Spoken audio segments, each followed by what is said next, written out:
Hai, good morning. Shalom, saudara dan saudari. Selamat datang ke channel ini, DP Channel. Jangan lupa untuk subscribe, like, dan share.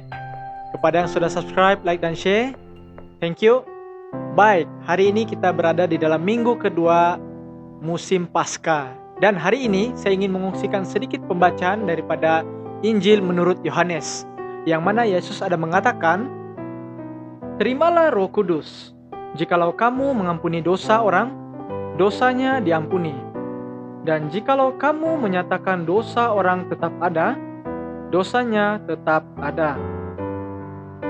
Baiklah saudara-saudari, saya percaya bahwa petikan yang saya kongsikan tadi ialah salah satu rujukan yang terkuat yang gereja terima ataupun petik sebagai pengukuhan bagi mendirikan sakramen pertobatan ataupun sakramen pengakuan dosa.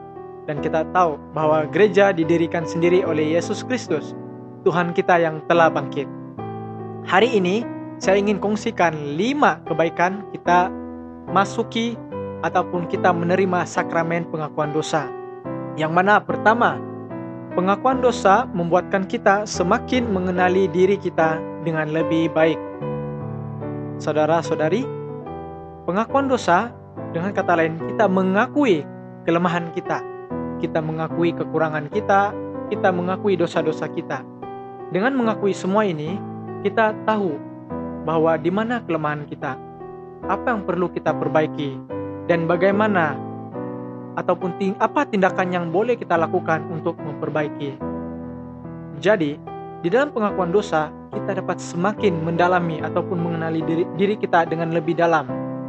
Yang mana, ini membawa poin yang kedua, yaitu pengakuan dosa membuatkan kita dapat melawan kejahatan yang ada di dalam diri kita.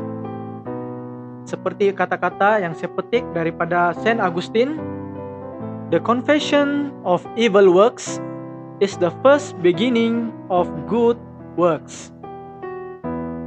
Saudara-saudari, Saint Augustine mengatakan bahwa jika kita mengakui semua keburukan kita, itu adalah perbuatan yang baik.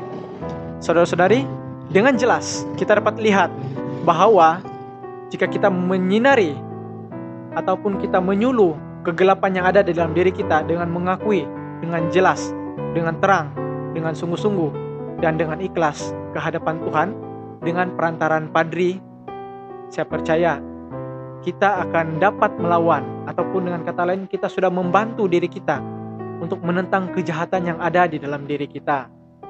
Dan ini membawa kepada poin yang ketiga, yaitu pengakuan dosa memberikan kita kedamaian. Seperti Saint Jerome katakan, "Be at peace with your own soul, then heaven and earth will be at peace with you." Saudara-saudari, apa kena-mengena memberi kedamaian dengan pengakuan dosa? Baik, jika kita melakukan kesilapan ataupun kita ada melakukan dosa, sudah pasti kita akan timbul rasa bersalah di dalam diri kita. Akan ada beban di bahu kita. Dan jika kita kembali kepada Tuhan, kita menyerahkan beban ini, sudah semestinya Tuhan tidak akan menolak kita. Dia akan menerima kita dan Dia akan mengangkat beban itu dari diri kita. Maka Tuhan akan memberikan kita ketenangan dan kelegaan. Dan saya percaya itu adalah perkara yang paling kita inginkan jika kita pergi di dalam sakramen pengakuan dosa. Bukan itu saja, kita bukan saja diberikan pembebasan, tapi kita dibersihkan, disucikan, diperbaharui. Dan saya ingin kongsikan poin yang keempat, yang mana pengakuan dosa akan membuatkan kehendak kita untuk melakukan kebaikan semakin mendalam dan semakin kuat. Baik, kenapa saya katakan begini?